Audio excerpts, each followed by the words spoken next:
Hello, welcome to 1 Minute Wiser.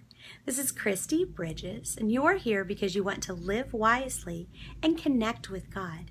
Yesterday, James 5 reminded us that we have passions that war inside us, and sometimes they can destroy things in our lives, or they can keep us from getting what God really has for us. So we should check in with God.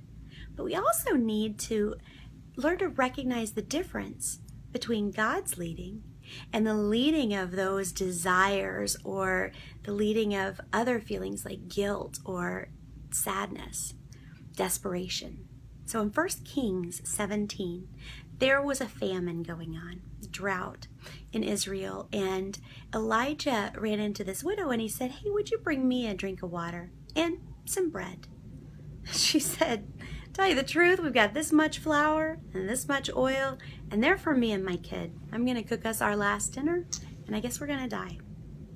And Elijah said, "Do not fear. Go and do as you have said, but first make me a little cake of it and bring it to me, and then afterward make something for yourself and your son. Thus says the Lord, the God of Israel, the jar of flour shall not be spent, and the jug of oil shall not be empty until the day the Lord sends rain upon the land." And she went, and she did as Elijah said. And you know what?